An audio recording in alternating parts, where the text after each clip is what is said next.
हाई हाई हाई हाई तंबू दिखाई अरुण जी तंबू दिखाई हाई विकास बाता नगर पंचायत का दिखाई हाई कैसे लोग रहा अरुण जी दिखाई के तंबू मुखिया जी के हाई तंबू बा विकास है जी के आता नगर पंचायत के डीलर देहलन तो एक महीना खा जलन तो एक महीना पर देवेला 1 महीने के बाद 1 महीना का मिलेगा तीन सिंह के कहे बबुआ 2 बरस मुसमा तो बाइला बोल मुसमा 2 बरस से बने रहो हां तो गइनी कहे तो जा घर ने खे बनो चेर टीना के हरिंदर सिंह जी मुखिया ससुर के विकास हम हटे बाबू हट होने हट देख जैसे तैसे लोग अरुण जी थोड़ा सा दिखाएं अरुण जी ऐसे दिखाएं ऊपर से दिखा दी ऊपर से दिखाएं कि हर घर कैसे अभी तक से बचनी सता भगनी सा दुगारा जननी अति में बरसा भी ना मिलल कुछ भी ना मिलल हमके कौना मुसीबत में बानी से भगवान जाना तारन जननी आधार कार्ड बनावे खातिर कह जे पतो के नया बोला लावत आधार कार्ड बनाए पहले साइन करवावा हमरा सामने बताइए नया पतो के हम ले जाई सामने उनका भीड़ी पत्र नायका पतो के ले आब हां इ त बड़ा एथी बुझाता रह मुखिया जी अमरजीत कुमार गिरी रेवा देख रहा बानी भोजपुरिया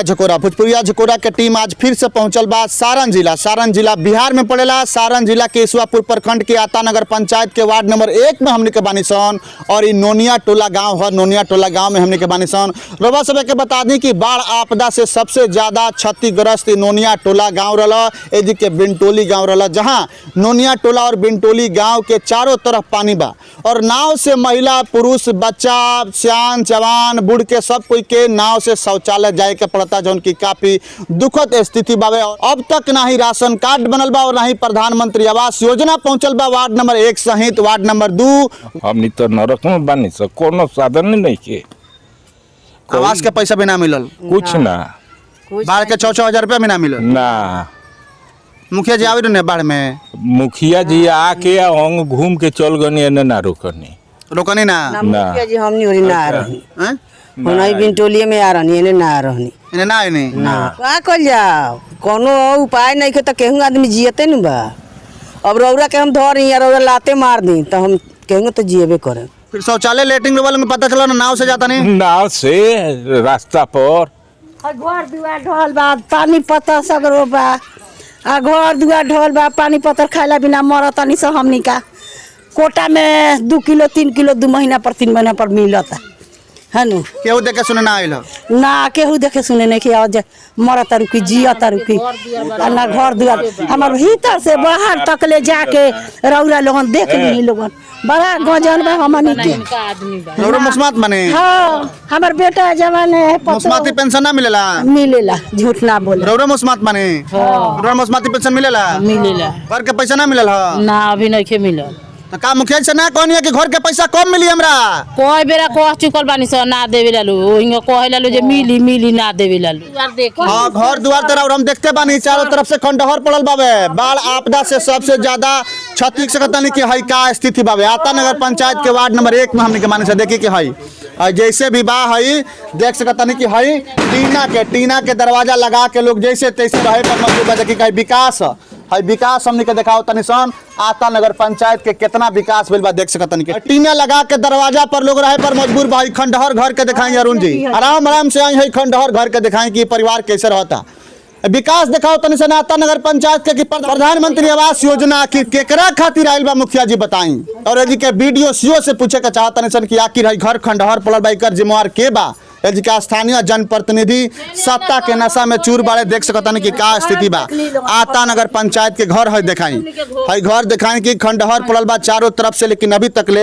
सरकार के सुविधा ना पहुंचल। देखी के हमनी के घर बा टूटल बा मुखिया जी का कहता मुखिया जी ओइयो कहलन जे कहियो मिली नु रहल गो मिली नु आज ले ई दिन बीत गल हमनी के अब ना मिलल आज मिली नु चोर आवता जैसे तैसे जियत निशान लेगो बच्चा खसिया चोर ले गइलों सब मरबो कइलों सब हमरा के लेयो गइलों सब चोर मरबो कइले जे खसियो ले गइलों सब दोनों खसिया ले गइलों सब आ हमरा के मरबो कइलों सब घर में रहतनी सब कैसे रहतनी सब का मुसीबत बा हम नहीं जानतनी सब पानी आवता त भर जाता कहता सरल कहतानी कि छोटा बच्ची बड़ी कर आवाज सुनी दर्द से भरल आवाज बा हमके कैसे रहतनी सन चोरी होता हमने के घर से खसी उठ जाता हमने के मारतो पीटतो बालो। बाल बच्चा भी छोट छोट उठावे खातिर तब तक आदमी जागल हल्ला पड़ल तब भाग पड़ल चोर ऐसे ऐसे घर में लेके भागल जात रह उठाते रह त चिल्लाए लगनी तो छोड़ के भाग। बाप रे बाप, आता नगर पंचायत की हकीकत रे देख सकता नहीं कि बाप रे कहाँ हमने के पहुंचल बनी सन। विकास हमने के दिखावे के प्रयास करता नहीं सन, देख सकता नहीं कि कितना विकास भइल बा। लगातार भोजपुरिया झकोरा पहुंच के है देखाई है नोनिया टोली के दिखाई अरुण जी कि का विकास भइल बावे। लगातार हमने के पहुंच के विकास के कवरेज करे के प्रयास है दिखाई है तंबू दिखाई अरुण जी, तंबू दिखाई है विकास बाता नगर पंचायत का है दिखाई है कैसे लोग रहत अरुण जी दिखाई के है तंबू मुखिया जी के है तंबू बा विकास है जी के आता नगर पंचायत के दुख से रहता बराबर है। एगो पेंशन ना मिले, पेंशन ना मिलेला कुछो ना है बबुआ हमरा। बराबर हवे है तिरपाल एगो हो दे गोपरी में पीछा बा कुछो ना मिलल, ना दहार के पैसा मिलल, ना कुछो मिलल हमनी के। आ ना डीलर देहेलन त एक महीना खा जाला त 1 महीना पर देवेला, 1 महीने के बाद 1 महीना के मिलेला। पेंशन के कहे बबुआ 2 बरस मुस्मातो भाईला भो मुस्मा 2 बरस से बने रहो। हां त गइनी कहे त जा जाए घर नेखे बनत चैन के कहले घरे नहीं के बनत और हरिंदर सिंह हैं हरिंदर सिंह कहले के घरे नहीं के बनत तो कहिया बनी जा चल मर जाम तो ये बनी। कहीं मर जाम त यदि के हरिंदर सिंह बारे मुखिया ससुर हमने विकास है देखी है विकास आई हरिंदर सिंह मुखिया ससुर के विकास है देखी है टाटी पलानी के और गिलवा माटी के घर में लोग रहे पर मजबूर देखी सब टूट गइल बा फाट गइल बा, ना इंदिरा से मिलता ना बनी ना कुछ। हे जा हे ठेहुन और पानी हे जा ए जा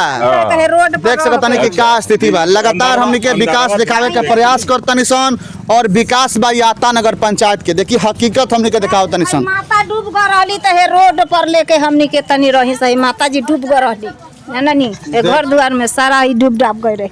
वो घर में पानी डूब गए रहे, वो घर में डूब गए रहे। देख सकता नहीं कि का स्थिति बा है अरुण जी कवरेज करे बाता नगर पंचायत के ईसवापुर प्रखंड में हमने के बानी सनी नोनिया टोला बा वार्ड नंबर 1 में हमने के पहुंचल बन से देखिए विकास है टीना के हरिंदर सिंह जी मुखिया ससुर के विकास हम घटे बा हट होने हट। अब भाई घर दिखाई अरुण जी माटी के घर माटी लेवर के दीवार पर जैसे तैसे लोग रहे पर मजबूर बा। हाँ ढह गइल बा घर देख सकता नहीं है जैसे तैसे लोग। अरुण जी थोड़ा सा दिखाई अरुण जी ऐसे दिखाई ऊपर से दिखा दी ऊपर से दिखाई कि हर घर कैसे बा अभी तक से बचनी सता भगनी सा दुआरा जननी एती में बरसात भी ना मिलल, कुछ भी ना मिलल। हमके कौना मुसीबत में बानी से भगवान जाना तारन जननी हमके कुछ भी लेकिन नहीं मुखिया ना आइल हने को बाहर ना को भी ना पूछहु ना अब वोट मांगा है तो का कहे मुका से का कहे ना देहेम ना दे ना दम वोट तो मत दी वोट वोट दे के जितौले बनी तो भोगी के हम भोगे वोट दे के जितौले बनी तो हम भोगे चहेट देला नावस ना चहटिए ना जितौले बनी तो ऐसा आदमी के जितौले बनी के चहटता खातिर आधार आगे तो का करे मुका के का कहे आ जाइए से तरह के वोट ना देम हम आधार कार्ड बनावे खातिर कह जे पतो के नया बोला लावत आधार कार्ड बनाए पहले साइन करवावा हमरा सामने बताइए नया पतो के हम ले जाई सामने उनका भीड़ी पत्र नायका पतो के ले आब हां इ त बड़ा एथी बुझाता रह मुखिया जी का कहीं बबुआ भाई मुस्मात 2 साल से भइल एकर आधार कार्ड नहीं के बनत। यहाँ के मुस्मात बने हां आधार कार्ड नहीं के बनत 3 गो तोरा तो कुछ ना मिलत होई कुछ ना राशन कार्ड कुछ भी ना विधवा पेंशन भी ना मिलत होई कुछ भी ना मिलेला साइन कराए गई नहीं तो मुखिया जी कहनी कि हमें के वोट देले की तरह के हम साइन करी हां ऐसा ही कहते बानी वोट देले बाड़ू की तरह के साइन करे हमें के एंगा कहले बानी तो बड़ा बेफाट मुखिया बोलन चुन लेले बनी भागा यहाँ से भागा द्वार पर छोड़ के भागा यहाँ से जाना नहीं आजा सब आ देखिए एगो ना तीन तू आजा सब कोई खाली आज खाली है जी ना तीनों आंधी हमके मुस्मात बनी से सासे पतो है देखे दे आदमी आवे को लायक बाय नहीं को खने जा हमनी से वोट उनका मिली उली ना आवे लायक ही नहीं खने नहीं खन। गांव में आवे लायक ही मुखिया नहीं खन इतना विकास को देले बड़ा के आवे लायक नहीं नहीं खन कोई के बनाए